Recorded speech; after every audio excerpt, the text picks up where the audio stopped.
Subscribe करें और bell दबाएं ताकि कोई खबर रह न जाए।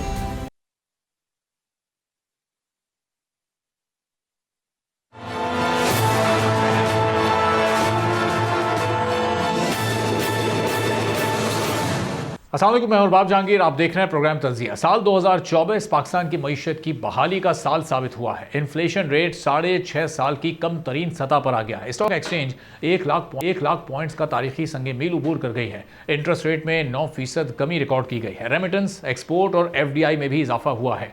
मालियाती अशारे बेहतर हो रहे हैं और सरमाकारों के एतमाद में इजाफा हो रहा है। करंट अकाउंट सरप्लस 15 साल की बुलंद तरीन सतह पर आ गया। रेमिटेंस में इजाफा हुआ और ट्रेड डेफिसिट में कमी की वजह से नवंबर 2024 में पाकिस्तान 729 मिलियन डॉलर्स का करंट अकाउंट सरप्लस हासिल करने में कामयाब रहा है। FDI में ईयर आफ्टर ईयर 31% का इजाफा हो रहा है, जिसका वॉल्यूम फिस्कल ईयर 2025 के पहले 5 माह में 1.1 बिलियन डॉलर्स तक पहुंच गया है। State bank of Pakistan, world bank और IMF ने करंट फिस्कल ईयर में मुल्की मईशत के लिए ग्रोथ की प्रेडिक्शन की है। स्टेट बैंक ने अपनी सालाना रिपोर्ट में माली साल 2024-25 के लिए रियल ग्रोथ 2.5 से 3.5% के दरमियान रहने की तवक्को जाहिर की है। वर्ल्ड बैंक की जानिब से अपनी रिपोर्ट में लिखा गया है कि पाकिस्तानी मईशत की ग्रोथ फिस्कल ईयर 2024-25 में 2.8% तक पहुंच सकती है, जबकि 2025-26 में ग्रोथ 3.2% तक बढ़ने का इम्कान है। वर्ल्ड बैंक ने प्राइवेट इन्वेस्टमेंट पर बुलंद इंटरेस्ट रेट के असरात और एनर्जी सेक्टर की परफॉर्मेंस में नुकसानात की वजह से इतना कम तखमीना लगाया है। IMF की रिपोर्ट के मुताबिक पाकिस्तान की GDP ग्रोथ माली साल 2024-25 में 3.2 तक पहुंच सकती है और 2025-26 में ग्रोथ 4% तक बढ़ने की तवक्को जाहिर की गई है। इस तरक्की के सफर को हुकूमत ने लॉन्ग टर्म प्लान के जरिए पायदारी में तब्दील कर दिया है। उड़ान पाकिस्तान ट्रांसफॉर्मेशन प्लान के तहत मुल्की ग्रोथ रेट में अगले 5 साल के दौरान 6% इजाफा और आइंदा 10 बरस में यानी 2035 तक GDP का साइज $1 ट्रिलियन तक ले जाने का हदफ मुकर्रर किया गया है। इस वक्त पाकिस्तान की टोटल GDP का वॉल्यूम 374 अरब डॉलर्स के करीब है। एक्सपोर्ट ओरिएंटेड इकोनॉमी पर इस वक्त हुकूमत का सबसे ज़्यादा फोकस है, क्योंकि एक्सपोर्ट में इजाफे से ही माली खसारों में कमी वाक़ होगी। पाकिस्तान ज़्यादातर इम्पोर्ट पर इन्हिसार करता है, जिसकी वजह से ट्रेड डेफिसिट बढ़ता ही जा रहा है। रवां माली साल के फर्स्ट क्वार्टर के दौरान पाकिस्तान का तजारती खसारा 0.18% के इजाफे के बाद 11 अरब 17 करोड़ 20 लाख डॉलर्स हो गया है। 6 माह में पाकिस्तान की 16 अरब 56 करोड़ 10 लाख डॉलर्स की एक्सपोर्ट के मुकाबले में 27 अरब 73 करोड़ 30 लाख डॉलर्स की इंपोर्ट्स हुई हैं। गुज़िश्ता माली साल के फर्स्ट क्वार्टर के दौरान पाकिस्तान का ट्रेड डेफिसिट 11 अरब 15 करोड़ 20 लाख डॉलर्स रहा था। पाकिस्तान की एक्सपोर्ट का मौजूदा हजम 30 अरब डॉलर सालाना के करीब है। उड़ान पाकिस्तान प्रोग्राम में हुकूमत ने एक्सपोर्ट्स को अगले 5 साल में 60 अरब डॉलर सालाना तक बढ़ाने का टारगेट रखा है, जो इतने बड़े ट्रेड डेफिसिट की वजह से काफ़ी मुश्किल चैलेंज साबित होगा। माशी माहिरीन के मुताबिक मुल्क की तरक्की और उड़ान पाकिस्तान के आदाफ को हासिल करने में गैर मुल्की सरमाकारी और प्राइवेट सेक्टर का किरदार बहुत ही अहम है। तरक्की याफ्ता ममालिक की मुसलसल ग्रोथ के पीछे यही फैक्टर्स मौजूद हैं। वज़ीर ख़जाना मोहम्मद औरंगज़ेब ने अपने एक बयान में कहा है कि हुकूमत स्टेबल पॉलिसी फ्रेमवर्क और उसके तसलसल के लिए कोशिशें कर रही है, ताकि प्राइवेट सेक्टर को मुल्क की तरक्की और खुशहाली की तरफ ले जाने के लिए बाइख्तियार उड़ान पाकिस्तान प्लान में जो 5 E's फ्रेमवर्क है, उसका जो पहला E है यानी एक्सपोर्ट, उस पर सबसे ज़्यादा इस वक्त फोकस है हुकूमत का कि किस तरह से अपनी एक्सपोर्ट्स को अगले 5 साल में डबल करना है। प्लान सामने आ चुका है, इम्प्लीमेंटेशन अब उस पर होना है और किस तरीके से ये इम्प्लीमेंट होगा, इस पर हम गुफ्तगू करेंगे। खुर्रम शहजाद साहब एडवाइज़र टू फाइनेंस मिनिस्टर हैं, हमारे साथ मौजूद हैं। खुर्रम साहब, बहुत शुक्रिया प्रोग्राम के लिए आपने वक्त निकाला। ये उड़ान पाकिस्तान का जो फ्रेमवर्क है 5 E's का, उसमें सबसे इंपॉर्टेंट है पहला E यानी एक्सपोर्ट, जिसको $60 बिलियन तक आइंदा 5 सालों में लेकर जाना है। क्या स्ट्रेटजी है, क्या प्लानिंग है? क्योंकि अभी हम इस साल के फिस्कल ईयर के एंड तक शायद 32 या 33 अरब डॉलर तक ही पहुंच पाएंगे, तो हर साल 6-6, 7-7 अरब डॉलर का इजाफा कैसे किया जाएगा? जी अस्सलाम वालेकुम, बहुत शुक्रिया मुझे प्रोग्राम में लेने के लिए। अच्छा देखिए, मैं थोड़ा सा आपको बैकग्राउंड पहले दे देता हूँ कि एक्सपोर्ट्स हमारी पिछले साल क्या रही हैं और अभी तक क्या हैं, और कैसे हम 50 अरब डॉलर या फिर नेक्स्ट बिग माइलस्टोन जो $100 बिलियन है, कैसे जाया जा सकता है, या आज हम कहाँ पहुँच सकते हैं 1-2 सालों में। देखिए, अगर आप 2024 फिस्कल ईयर की बात करें, जुलाई जून की, तो 2 तरह की एक्सपोर्ट्स होती हैं ज्यादातर आपके पास। एक गुड्स की एक्सपोर्ट होती है और दूसरा सर्विसेज की एक्सपोर्ट होती है। इस तरह इंपोर्ट्स भी होती हैं डेफिनेटली। तो अगर आप गुड्स की एक्सपोर्ट की बात कर रहे हैं, तो 2024 जो जून में एंड हुआ था, उसमें हमारी जो गुड्स की एक्सपोर्ट्स थी वो थी तकरीबन $31 अरब। तो ये तो आपकी गुड्स की एक्सपोर्ट्स हो गई। अगर आप सर्विसेज की एक्सपोर्ट्स की बात करें तो वो थी तकरीबन 7.8 अरब डॉलर। सही। तो अगर आप मैं इन दोनों को जो है ऐड कर लेता हूं तो मेरी जो टोटल एक्सपोर्ट्स बनती हैं, टोटल एक्सपोर्ट्स वो बनती हैं 38.8 बिलियन डॉलर, तकरीबन 200 million dollar short of 39 billion dollar. तो टोटल एक्सपोर्ट्स तो आपकी 39 बिलियन डॉलर पे पहुंची हुई हैं। ये मैं स्टेट बैंक के नंबर्स की बात कर रहा हूँ और एक्चुअल ऑफिशियल डेटा की बात कर रहा हूँ।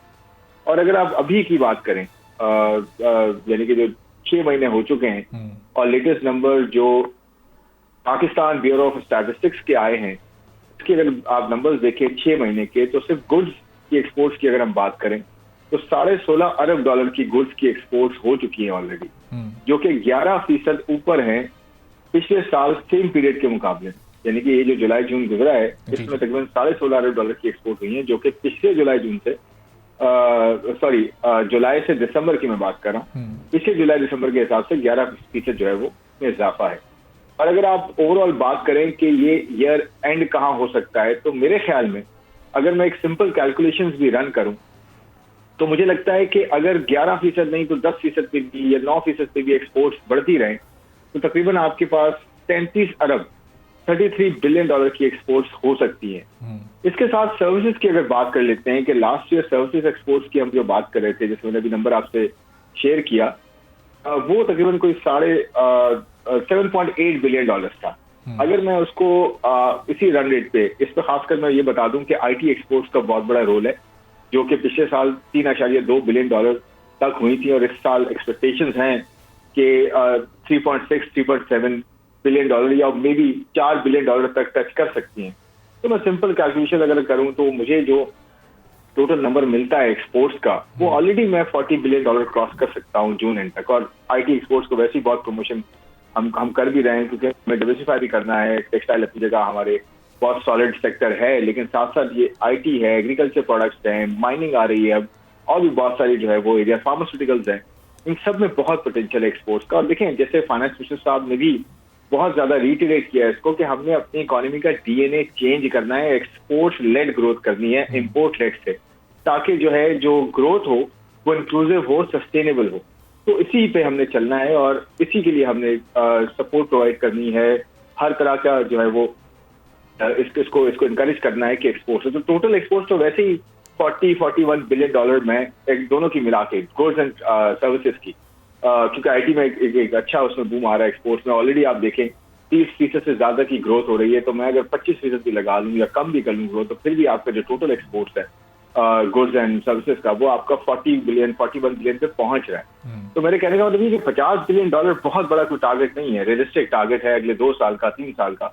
और मुझे लगता है इससे हम ज्यादा कर सकते हैं। हम थोड़ा सा और फोकस होकर काम करें, अपने प्रोडक्टिविटी इंप्रूव करें, एफिशिएंसी लेकर आए, कॉस्ट ऑफ डूइंग बिजनेस में उसको कम करें, तो सब कुछ मुमकिन है। और कौन सा इसमें हमारी इंपोर्ट्स किस हद तक कम हो जाएंगे, यानी ट्रेड डेफिसिट में किस हद तक कमी हम लाने में कामयाब होंगे, जो कि पिछले 6 माह का जो फिगर है वो अभी भी कोई 11 साढ़े 11 अरब डॉलर्स का एक गैप आ रहा है, वो ट्रेड डेफिसिट की सूरत में मौजूद है। पिछले 2-3 सालों में यकीनी तौर पर उसमें एक बड़ी कमी आई है, एक मेजर नंबर हमने कट डाउन किया है, लेकिन ये अगले 5 साल में जब 60 बिलियन डॉलर्स प्लस में हमारी एक्सपोर्ट चली जाएगी, तो उस वक्त तक हमारी इंपोर्ट कहाँ तक पहुँच चुकी होगी, क्योंकि हमारी एक्सपोर्ट भी अभी तक डिपेंड तो हमारी इंपोर्ट पर ही करती है, बहुत सारा रॉ मटेरियल हम इंपोर्ट करते हैं।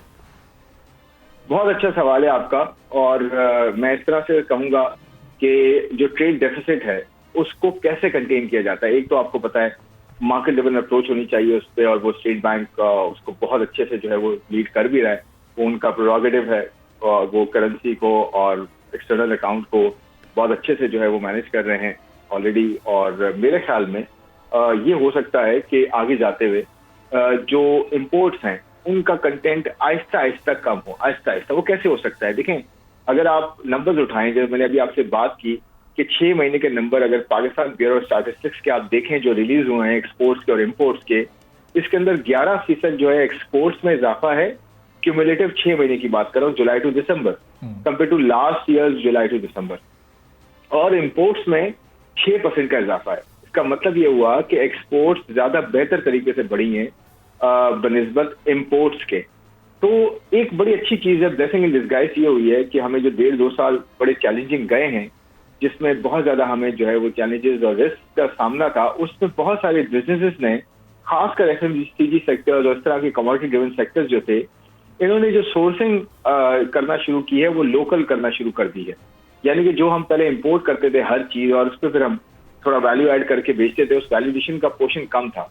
अब ये हो रहा है, कोल हो जाए या एफएमसीजी कमोडिटी प्रोडक्ट्स हो गई और बहुत सारे ऐसे रॉ मटेरियल्स हैं जो लोकली अब जो है सोर्स हो रहे हैं, जो एक अच्छी चीज है कि बिजनेसेस एक तो एक्सपैंड लोकली करें और दूसरा सोर्सिंग लोकल करें, ज्यादा से ज्यादा जितना लोकलाइज कर सकते हैं, ताकि इंपोर्ट्स पे इन्हिसार कम हो जाए। और मैं खुद इस चीज में, जब मैं प्राइवेट सेक्टर में था तो इन्वॉल्व रहा हूँ कि बहुत सारे बिजनेसेस को जिनको हम एडवाइस करते थे, उन्होंने जो है वो सोर्सिंग लोकल करना शुरू कर दी थी, क्योंकि करेंसी की वजह से बहुत ज्यादा उनको इम्पैक्ट पड़ा था। अब अच्छी बात यह है कि जो पाकिस्तानी करेंसी है वो बड़ा अच्छा स्टेबलाइज हो गई है और उसकी वजह से बहुत ज्यादा कॉन्फिडेंस रीच हो रहा है, ना सिर्फ लोकल इन्वेस्टर्स का बल्कि फॉरेन इन्वेस्टर्स का खास तौर पे। तो मेरे कहने का मतलब ये जो आप कंटेन करने की बात करें ना इंपोर्ट्स की, वो तो एक अच्छी बात ये हो रही है कि पहले अगर 75 to 80% जो है वो रॉ मटेरियल आता था, उसमें सिर्फ 10% या 15% की वैल्यूएशन होती थी। आज शायद वो कुछ रॉ मटेरियल्स ऐसे हैं कमोडिटीज के जो कि काफी नीचे आ गए हैं, हो सकता है 60 पे आ गए हैं, कुछ 50 पे आ गए हैं, पहले जो 70-80 पे होते थे।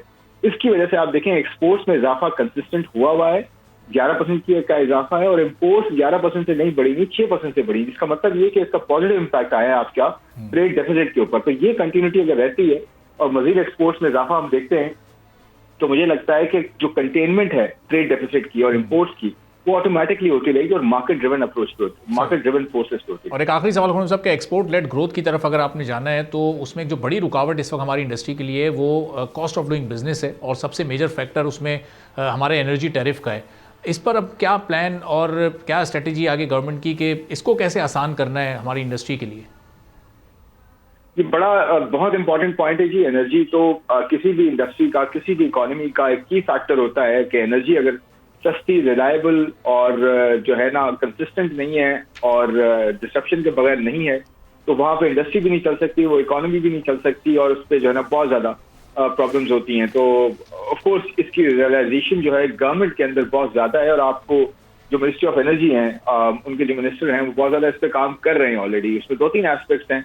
उसमें जो है चाइनीज गवर्नमेंट के साथ, चाइनीज आईटीवीज के साथ भी बात चल रही है, उन्होंने ऑलरेडी ये बताया भी है। लोकल आईटीवीज के साथ बात चल रही है, कुछ सेविंग्स आ भी रही हैं। आई थिंक कुछ 400 अरब से ज्यादा की जो सेविंग की बात हो रही है पर ईयर, जो कि ये कॉन्ट्रैक्ट रिवाइज हो रहे हैं।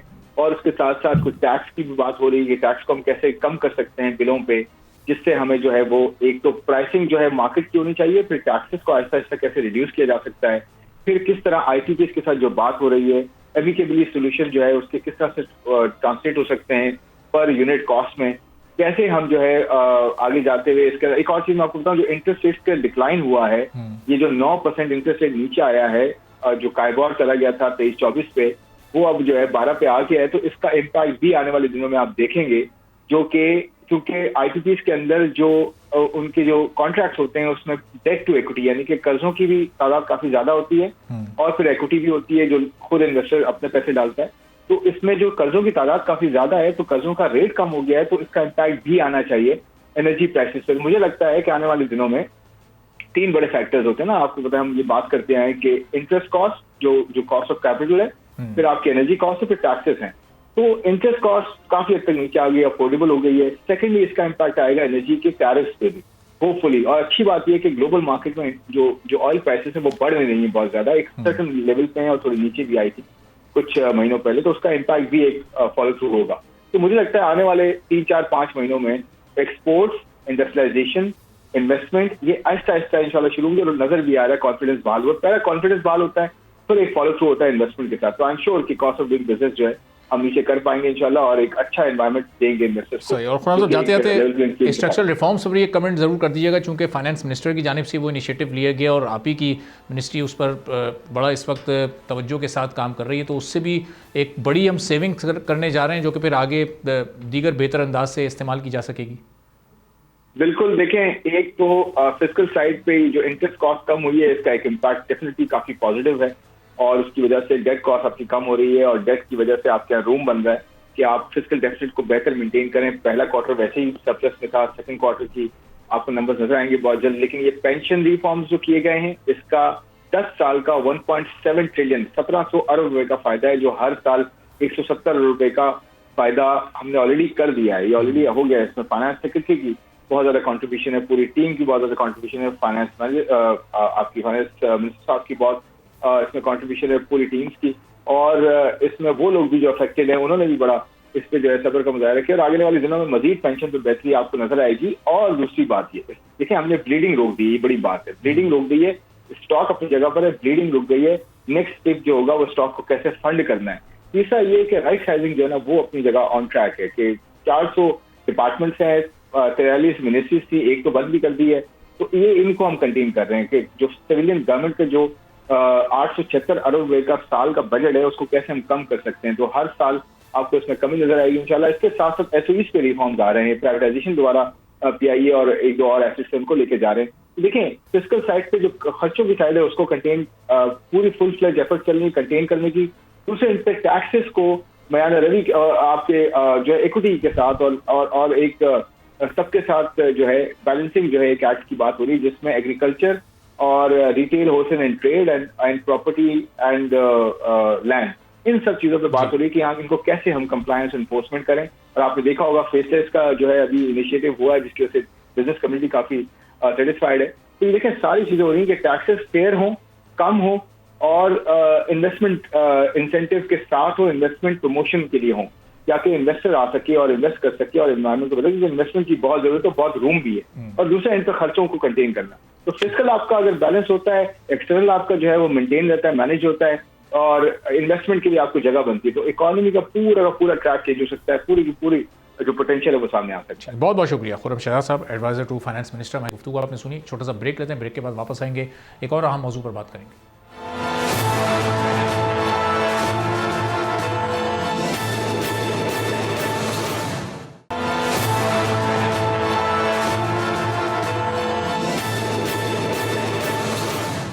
एक बार फिर आपको प्रोग्राम में खुशामदीद कहेंगे। पाकिस्तान की तारीख में शायद एक काम ऐसा है जो कोई भी हुकूमत नहीं कर पा रही है। दहाइयों से एक इदारे को बेचने की कोशिशें की जा रही हैं लेकिन आज तक कोई कामयाबी नहीं मिल सकी है। पीआईए इस वक्त वो इदारा है जिसका खसारा इतना ज़्यादा है जिसकी वजह से उसे कोई ख़रीदने को शायद तैयार नहीं है। 31 अक्टूबर 2024 को होने वाले पीआईए की प्राइवेटाइजेशन का अमल हुकूमत की नाकिस स्ट्रेटजी की वजह से बुरी तरह नाकाम हो गया था, जिसमें सिर्फ एक बिडर ने उस अमल में हिस्सा लिया था और हुकूमत की तवक्कुआत के बिल्कुल बरक्स सिर्फ 10 अरब की बोली लगाई गई थी। लेकिन हुकूमत चाह रही थी कि पीआईए की प्राइवेटाइजेशन के लिए बोली कम से कम 85 अरब से खोली जाए।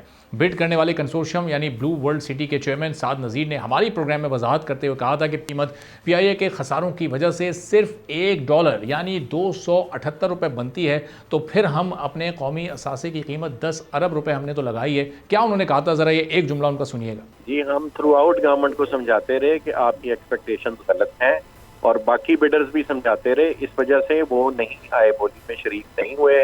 हमने फिर भी ये समझा कि ये एस्पेक्ट सामने लाने के लिए बोली में बैठना जरूरी है and what we thought was for the purpose we offered that.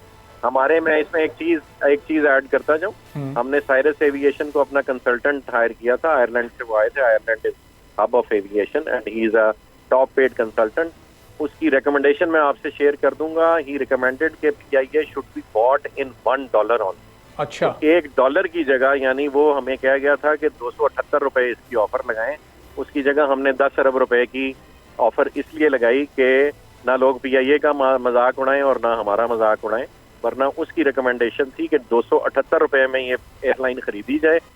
तो हुकूमत ने इब्तदाई तौर पर 6 बिडर्स यानी एयर ब्लू लिमिटेड, आरिफ हबीब कॉर्पोरेशन लिमिटेड, एयर अरबिया की फ्लाई जना, वाईबी होल्डिंग्स प्राइवेट लिमिटेड, पाक इथेनॉल प्राइवेट लिमिटेड और blue world city real estate developer को कौमी एयरलाइन के लिए शॉर्टलिस्ट किया था। अब हुकूमत ने एक बार फिर कौमी एयरलाइन की प्राइवेटाइजेशन के लिए बिडिंग करने का फैसला किया है। प्राइवेटाइजेशन कमीशन ने पीआईए की पहली बोली मुस्तरद होने और बिडर्स की जानिब से किए गए मुतालबात से मुताल्लिक कौमी असम्बली की कायमा कमेटी बराए प्राइवेटाइजेशन को आगाह कर दिया है, जिस पर कौमी असम्बली की कायमा कमेटी बराए प्राइवेटाइजेशन ने सख्त बरहमी का इजहार किया कि सिर्फ एक ही बिडर क्यों रह जाता है। क्या हुकूमत संजीदा है या सिर्फ नुमाइशी कारकर्दगी दिखाई जा रही है। कौमी एयरलाइन की प्राइवेटाइजेशन में जगहसाई के बाद अब हाउस बिल्डिंग फाइनेंस कंपनी के लिए भी एक ही बिडर है। सेक्रेटरी प्राइवेटाइजेशन कमीशन ने बताया कि एचबीएफसी की प्राइवेटाइजेशन में शिरकत के लिए शराइत सख्त थीं। चेयरमैन कमेटी फारूक सत्तार ने पूछा कि पीआईए की बिडिंग में बाकी पार्टियां क्यों नहीं आईं। सेक्रेटरी निजकारी कमीशन का कहना था कि बोली में इजहार दिलचस्पी रखने वाली तमाम पार्टियों को मुकम्मल ब्रीफिंग दी गई। बोली से पहले आखिरी इजलास में 11 नुकात पर बात हुई, जिनमें से सिर्फ 2 नुकात रह गए। बिडर्स ने कौमी एयरलाइन के 191 अरब रुपए के वाजिबात को 141 अरब रुपए के एहसासों के साथ एडजस्ट करने का कहा। हुकूमत ने IMF प्रोग्राम के बाइस रिलीफ देने से इनकार कर दिया था। IMF से मुज़ाकरात के बाद ये 2 शराइत हटा दी गई हैं। सेक्रेटरी निष्कारी कमीशन का कहना था कि यूरोप ने पाबंदी हटा ली है। हुकूमत ने दोबारा इजहार दिलचस्पी का नोटिस जारी करने की मंजूरी भी दे दी है। प्राइवेटाइजेशन के लिए दोबारा काम तेजी से जारी है और हुकूमत भी सरमायाकारों के साथ प्राइवेटाइजेशन पर बातचीत कर रही है। PIA की प्राइवेटाइजेशन में जितनी ताखीर हो रही है, मुल्की खजाने पर उतना ही बोझ बढ़ता जा रहा है। हुकूमत को हर साल 75 अरब रुपए इदारे को चलाने के लिए डालने पड़ते हैं। एक अंदाजे के मुताबिक हुकूमत PIA को अब तक 200 अरब से जायद फराहम कर चुकी है। ये कितनी संजीदगी है इस वक्त हुकूमत में इस प्राइवेटाइजेशन को लेकर, और यूरोप के रूट्स की बहाली के बाद जल्दी जब UK के रूट्स भी बहाल हो जाएंगे तो फिर मजीद कितनी अट्रैक्शन ये बिडर्स के लिए पैदा करने में कामयाब हो सकेगी, इस पर हम गुफ्तगू करेंगे। अली खज़र साहब सीनियर जर्नलिस्ट एनालिस्ट हैं, हमारे साथ मौजूद हैं। अली खज़र साहब, बहुत शुक्रिया सर प्रोग्राम के लिए, आपने वक्त निकाला। अब ये एक 31 अक्टूबर वाला एपिसोड जिसमें $1 की बात की गई और 10 अरब की उसमें बोली लगाई गई, और साद नज़ीर साहब ने कहा कि वो तो हमने इजाफी बोली लगा दी थी। कंसल्टेंट की उन्होंने रिपोर्ट का हवाला भी दिया। अब इस मामले को आप किस तरफ जाता देख रहे हैं? ये स्मूथ प्राइवेटाइजेशन PIA की हो सकेगी, चूँकि इसके बाद तो एक तवील फहरिस्त है प्राइवेटाइजेशन की। जी बड़ा अच्छा आपने इंट्रोडक्शन कराया। जी देखिए, बिल्कुल आपकी बात बिल्कुल ठीक है कि PIA की जो स्ट्रक्चर है ना, इसकी प्राइवेटाइजेशन का जो उसकी डील स्ट्रक्चर है वो रिविजिट करने की जरूरत है।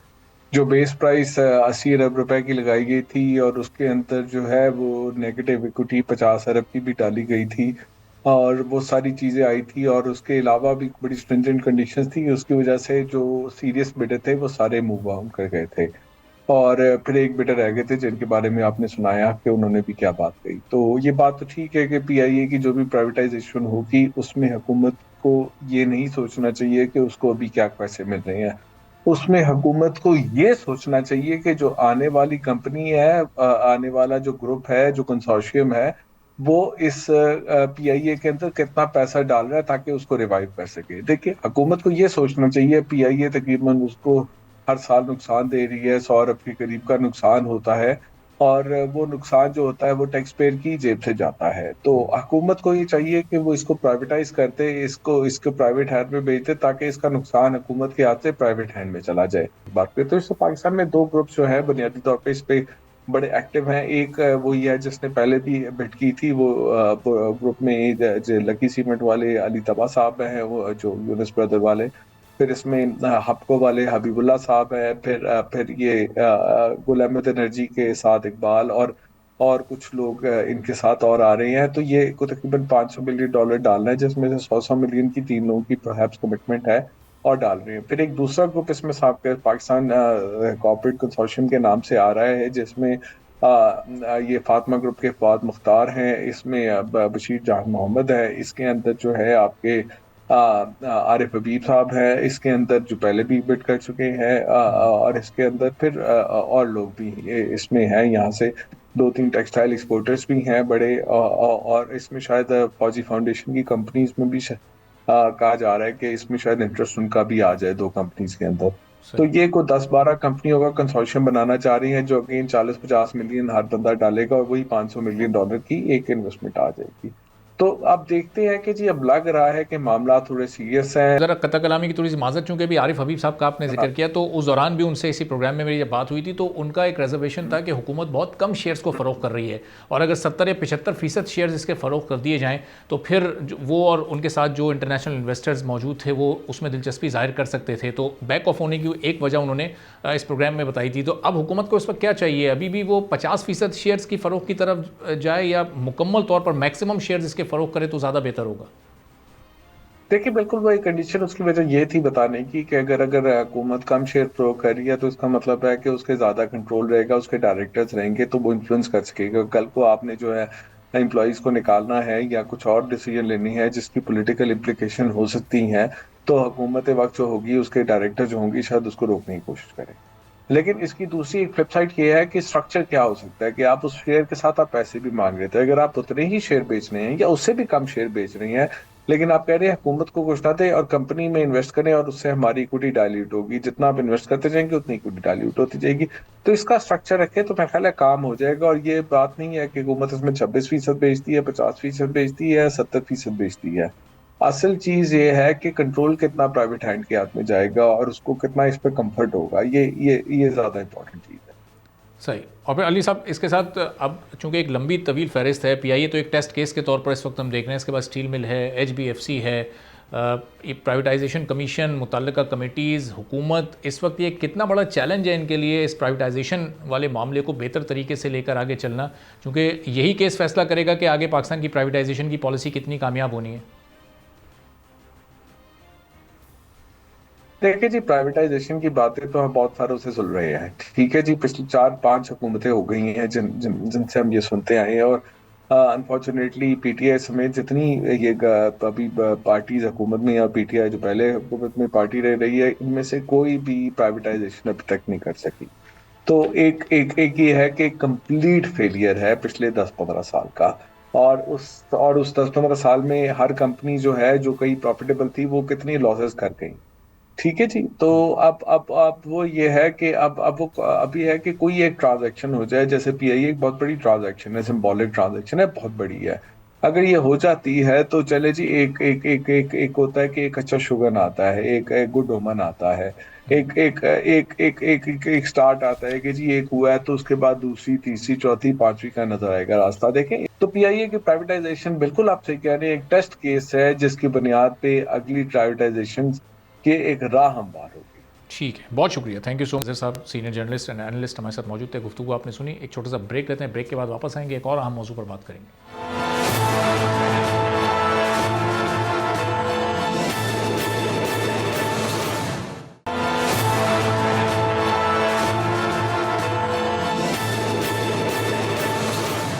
एक बार फिर आपको प्रोग्राम में खुशामदीद कहेंगे। तरक्की याफ्ता ममालिक, आलमी मालियाती इदारे, इंटरनेशनल रेटिंग एजेंसीज और आलमी मार्केट के बड़े प्लेयर्स, मल्टी नेशनल कंपनीज इस वक्त मुल्क की मईशत की बेहतरी पर एतमाद का इजहार कर रहे हैं और आइंदा आने वाले सालों में मुल्क की इकॉनमी की ग्रोथ की पेशगोई भी की जा रही है। गैर मुल्की और मुल्की सरमायाकार मुल्क में कारोबार के साजगार माहौल पर ट्रस्ट करके सरमायाकारी को तरजीह देने लगे हैं। बड़ी कंपनीज पाकिस्तान में इन्वेस्ट कर रही हैं, खासतौर पर दोस्त ममालिक की कंट्रीब्यूशन बढ़ती जा रही है। आज़रबाईजान ने पाकिस्तान के शहर लाहौर में ट्रेड सेंटर खोलने का फैसला कर लिया है। पाकिस्तान और आज़रबाईजान के दरमियान ट्रेड, डिफेंस और इकोनॉमी में ताउन को बढ़ाने के लिए ठोस इकदाम किए जा रहे हैं, जिसके नतीजे में बाईलैटरल ट्रेड नई बुलंदियों तक पहुंच जाएगी। लाहौर में आज़रबाईजान ट्रेड सेंटर और Pakistan Azerbaijan chamber of commerce का क़याम पाकिस्तान और आज़रबाईजान के लिए गेम चेंजर साबित हो सकता है। दोनों ममालिक के दरमियान डायरेक्ट परवाज़ों के आगाज़ के बाद बाईलैटरल ट्रेड का हुजम 3 गुना बढ़ गया है, जिसका वॉल्यूम 10 मिलियन अमरीकी डॉलर से जायद हो गया है। माली साल 2025 में 80,000 से जायद पाकिस्तानियों ने आज़रबाईजान का दौरा किया है। आज़रबाईजान पाकिस्तान में $2 बिलियन की सरमायाकारी करने जा रहा है। माली साल 2023-24 में आज़रबाईजान को हमारी एक्सपोर्ट सिर्फ $6 मिलियन थी। आज़रबाईजान की आलमी एक्सपोर्ट 2023 में तकरीबन $34 बिलियन थी, जबकि आलमी इंपोर्ट तकरीबन $17 बिलियन थी। दोनों ममालिक बायलैटरल ट्रेड को आने वाले चंद सालों में कम से कम $1 अरब तक ले जाने के लिए पुरज़म है। पाकिस्तान आज़रबाईजान को चावल, वाटर पम्प्स, फल और कपास बड़ी मकदार में एक्सपोर्ट करता है। पाकिस्तानी मसनूआत, जिनमें दवासाजी आलात, खेलों का सामान, वैल्यू एडिड टेक्सटाइल, चमड़े की मसनूआत, हैंडीक्राफ्ट्स, प्रोसेस फूड और इंजीनियरिंग के सामान की आज़रबाईजान में बड़ी मार्केट मौजूद है। पाकिस्तान और आज़रबाईजान के दरमियान टूरिज्म सेक्टर में भी जॉइंट वेंचर के वसी इम्कानात मौजूद हैं। आज़रबाईजान की ताजिर बरादरी बड़े पैमाने पर पाकिस्तान में इन्वेस्टमेंट का भी प्लान बना रही है। खित्ते के दीगर ममालिक के मुकाबले में पाकिस्तान में मौजूदा सूरत हाल में भी ईज़ ऑफ डूइंग बिजनेस मौजूद है। एक रिपोर्ट के मुताबिक पाकिस्तान में कारोबार आसान और फ़ायदेमंद है। पाकिस्तान में अमेरिका और यूरोप के निस्बत कारोबार में 70% लागत कम आती है। पाकिस्तान में agriculture, automobile, electric appliances, pharmaceutical, logistics, medical आलात और टेक्नोलॉजी सेक्टर में बेपनाह मौके मौजूद हैं। पाकिस्तान में लेबर कॉस्ट दीगर ममालिक के मुकाबले में खासी कम है। पाकिस्तानी आबादी 70% यूथ पर मुश्तमिल है, जो दुनिया का 23 करोड़ आबादी से जायद का 5वां बड़ा। तो अब लाहौर में जब आज़रबाईजान का ट्रेड सेंटर खुलने जा रहा है और जो कमिटमेंट पिछले साल आज़रबाईजान कर चुका है पाकिस्तान में $2 अरब की सरमायाकारी की, उसमें ये ट्रेड सेंटर किस हद तक फ़ाल तरीके से अपना किरदार अदा कर सकता है और ट्रेड आने वाले दिनों में उसके वॉल्यूम में किस हद तक इजाफा हो सकता है। ताजिर बरादरी इस पर क्या सोच रही है, इस पर हम गुफ्तगू करेंगे। मियाँ अबूज़र शाद साहब सदर LCCI के Lahore chamber of commerce and industry के हमारे साथ मौजूद हैं। अबूज़र साहब, बहुत शुक्रिया प्रोग्राम के लिए, आपने वक्त निकाला। अब ये ट्रेड सेंटर खुलने जा रहा है, दोनों ममालिक के दरमियान कितने नए एवेन्यूज़ खुल सकते हैं ट्रेड के, और आने वाले दिनों में हम इस ट्रेड के फिगर को कहाँ तक जाता देख रहे हैं, पोटेंशियल क्या है दोनों ममालिक का? बहुत शुक्रिया जी। सबसे पहली बात है, मेरे पास 2 दिन पहले तशरीफ लाए थे अजरबैजान के एम्बेसडर, और आज मिनिस्टर इंडस्ट्री शाफे साहब ने आज उनके लाहौर वाले अजरबैजान ट्रेड ऑफिस का आज उन्होंने इफ्तिताह कर दिया है। हमारे ख्याल से हम सिर्फ चंद हजार डॉलर की इंपोर्ट कर रहे हैं और हम $6 मिलियन से ज्यादा उनको एक्सपोर्ट नहीं कर पाए। वो भी वेरी किया। पहली सिचुएशन ये थी कि पहले हमने ने जो मुख्तलिफ प्रोडक्ट भेजी, जिसमें सबसे ज्यादा राइस हमने भेजे। एक तो वो हमारे मुस्लिम कंट्री है, हमें काम करना आसान है, वहाँ पे जॉइंट वेंचर्स खोलने बड़े ज़रूरी हैं। और इंशाल्लाह ताला मार्च के एंड में आफ्टर ईद इंशाल्लाह एक अच्छा डेलीगेशन लेके हम जाएंगे कि वहाँ पे जाके काम किया जा सके। इस वक्त रशिया से वो तकरीबन 18.8% इंपोर्ट कर रहे हैं, तुर्की से 15.8% कर रहे हैं, चाइना से 14.3% कर रहे हैं, जर्मनी से 4.6% कर रहे हैं, यूएस से 3.3 कर रहे हैं, इटली से 46.6% कर रहे हैं एक्सपोर्ट। पहले मैंने इंपोर्ट का डाटा बताया, अब मैं एक्सपोर्ट का डाटा आपको बता रहा हूँ। और टर्की को 9.3 कर रहे हैं, इसराइल को 4.4 कर रहे हैं, इंडिया को 4.4 कर रहे हैं, ग्रीस को वो 3.6% कर रहे हैं। ये उनका ट्रेड इंपोर्ट एक्सपोर्ट बैलेंस आपको बताया है।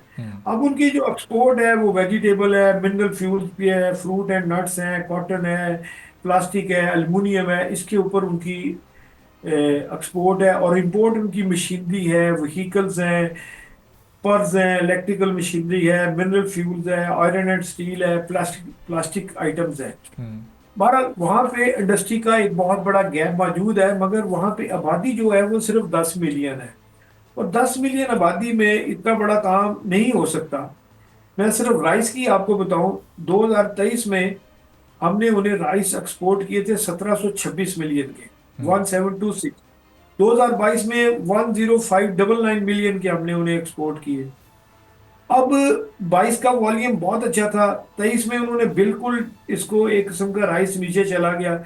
इस तरह कई आइटम में अप एंड डाउन है, वो कोई स्टेबिलिटी नहीं है एक्सपोर्ट में कि जी इस दफ़ा एक अरब डॉलर हुआ है तो अगली दफ़ा ज़्यादा हो जाएगा, वो अप डाउन है। बहरहाल वहाँ पे हम जब तक विजिट नहीं करेंगे, मिलके हम सारा एक डेलीगेशन लेके जा रहे हैं, हम कोशिश करेंगे कि हम अपने मुस्लिम ममालिक से कोई फ़ायदा उठा सकें और उनको फ़ायदा पहुंचा सकें।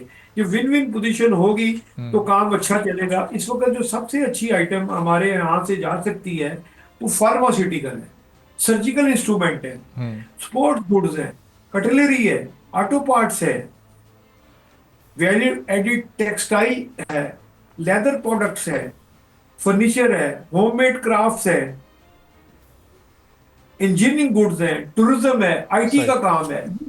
तो अबू साहब, अच्छा, ये जो लिस्ट आप गिनवा रहे हैं, ये अभी तक ये एक्सपोर्ट में ये चीज़ें ऐड क्यों नहीं हो सकी हैं जो पाकिस्तान एक्सपोर्ट करता है अज़रबैजान को? क्योंकि जब वो दुनिया के दीगर ममालिक से अच्छी खासी इंपोर्ट कर रहे हैं और ये चीज़ें मंगवा रहे हैं, जबकि इंपोर्ट्स उनकी ओवरऑल तो बड़ी कम है उनकी एक्सपोर्ट्स के मुकाबले में। 34 अरब डॉलर के मुकाबले में 17 अरब डॉलर्स की वो इंपोर्ट कर रहे हैं। बड़ा अच्छा उन्होंने एक बैलेंस रखा हुआ है और सरप्लस में, लेकिन पाकिस्तान से उनकी ये इतनी कम क्यों इस वक्त एक्सपोर्ट है? आप बिल्कुल सही कह रहे हैं। उसके लिए मैं ये आता हूँ, फार्मास्यूटिकल के लिए 2-3 साल रजिस्टर्ड कराने पे लग जाते हैं। सर्जिकल इंस्ट्रूमेंट के लिए आपको वहाँ पे अप्रूवल लेनी पड़ती है हेल्थ डिपार्टमेंट से। अब स्पोर्ट गुड्स में ये है कि उनकी डिमांड नहीं आई कि क्या क्या आइटम उनकी ज्यादा जरूरत है। अच्छा, ऑटो पार्ट्स में उन्होंने ये नहीं बताया कौन सी गाड़ी के ऑटो पार्ट्स हम एक्सपोर्ट कर सकते हैं। लेदर प्रोडक्ट्स के ऊपर है कि राइस, फ्रूट और कॉटन जो ऑलरेडी पाकिस्तान उनको एक्सपोर्ट कर रहा है, वो उसके फिगर्स क्यों नहीं ग्रेजुअली आगे बढ़ रहे हैं? उसकी क्या वजूहात हैं? जबकि राइस के ओवरऑल इंटरनेशनली पाकिस्तान के तो पाकिस्तान बड़ी मार्केट्स कैप्चर करता जा रहा है। सर आप बिल्कुल ठीक कह रहे हैं, मगर गुजारिश ये है कि कुछ रूट का प्रॉब्लम है, कुछ अभी अफगानिस्तान से थ्रू ट्रेड करनी पड़ती है, कुछ हमें वाया ईरान करनी पड़ती है। अभी कोई हमारा ना बैंकिंग सेक्टर और हमारा ट्रांसपोर्ट सेक्टर में इतनी कोई 100% गारंटी नहीं है कि जो चीज़ आपने 20 दिन में वहाँ पहुँचानी है वो 20 में पहुँचेगी भी नहीं पहुँचेगी। पेरिशेबल आइटम्स है, किन्नू बहुत जा सकता है, महंगा जा सकता है, मगर प्रॉब्लम वही है ट्रांसपोर्टेशन का और बैंकिंग सेक्टर का। अच्छा। ये तकरीबन ये जो स्टेट्स हैं, रशियन स्टेट जो रशिया से टूटी हैं, उनके प्रॉब्लम यही आ रहे हैं कि उनके एक लैंग्वेज बैरियर आ जाता है, वो भी चले आस्ता आस्ता खत्म हो जाएगा। फिर एटमॉस्फेयर, मौसम का बड़े असरात हैं। मसलन आजकल वहाँ पे 2 डिग्री से लेके 15 डिग्री टेम्परेचर है माइनस। तो ये चीजें, काफी चीजें हार्डर होती हैं। बहरहाल इसके क्लाइमेट की वजह से थोड़े बहुत प्रॉब्लम है। बहरहाल सही। हम लोग कल वो आए थे एम्बेसडर साहब, बड़ी फ्रूटफुल मीटिंग हुई है, बहुत अच्छे रिजल्ट्स निकलेंगे। उम्मीद है कि बहुत अच्छा हम और उनके अबू साहब, लिए जो काम। उनकी एक सॉफ्ट कमिटमेंट थी लास्ट ईयर, जो पाकिस्तान में वो $2 अरब की इन्वेस्टमेंट करना चाहते थे, कुछ गुफ्तगू में आपको अंदाजा हुआ या कुछ जिक्र उसका हुआ कि किन सेक्टर्स में उनका इंटरेस्ट है, किन प्रोजेक्ट्स में वो इन्वेस्ट करना चाहते हैं? सर वो देखिए, पहले साल हमारे तकरीबन 20,000 के करीब लोग ने ट्रैवल किया था, फिर 50,000 हुआ। पिछले साल यानी कि करंट ईयर हमारा तकरीबन 80,000 बंदा टूरिस्ट बाकू गया है। अब 80,000 में मतलब ये हुआ कि डेली 230 लोग डेली जा रहे हैं, यानी कि जा रहे हैं और आ रहे हैं। तो ये हम चाहते हैं 500 के करीब टूरिज्म हो जाए, क्योंकि वहाँ पे बाकी दुनिया में पाकिस्तानियों के लिए काफ़ी बैरियर्स हैं, वीज़ाज प्रॉब्लम है, सस्ता भी है और बेहतर जगह भी है। उनका वो टूरिज्म के ऊपर बड़ी तवज्जो देना चाहते हैं। हम भी चाहते हैं कि टूरिज्म के रास्ते हम भी उनके ऊपर करें। आईटी की बहुत बड़ा गैप है उनके यहाँ। आपस में ट्रेड करने का जो बेहतरीन तरीका होता है जी, दोनों घर विन विन पोजीशन में हो। देखें, उनके पास वहाँ पे टेंट्रीज नहीं है, लेदर वहाँ पे पड़ा है, बेकार हो जाता है, खराब हो जाता है, वहाँ टेंट्रीज लगानी चाहिए। वहाँ जाके पेंट इंडस्ट्री नहीं है, वहाँ पे फूड, कोई हमारी फूड चेन वहाँ पे मौजूद नहीं है। इस तरह काफ़ी चीज़ें हैं जो हम वहाँ पे मिल के एक दूसरे के साथ सही। बिजनेस डेवलप हो सकता है। सिर्फ स्टडी टूर के लिए हम लोग जाएंगे इंशाल्लाह ताला। मैं उम्मीद करता हूँ कि लाहौर चैम्बर का एक 10 से 15 लोगों का एक बिजनेस डेलीगेशन मैं लीड करूंगा, उसको लेके जा रहा हूँ मैं इंशाल्लाह। ईद के फौरन बाद हम वहाँ पे ज़रूर जाएंगे सही। और वहाँ जाके अजरबैजान के साथ अपने कनेक्शन बढ़ाएंगे, इंपोर्ट और एक्सपोर्ट दोनों की तरफ देखेंगे।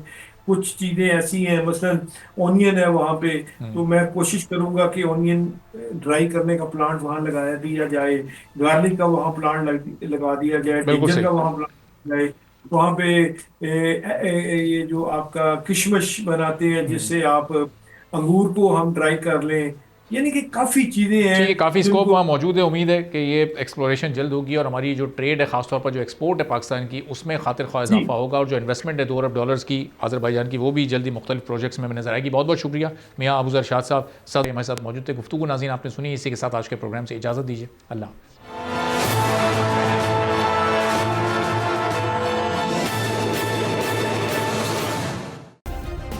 सब्सक्राइब करें और बेल दबाएं ताकि कोई खबर रह न जाए।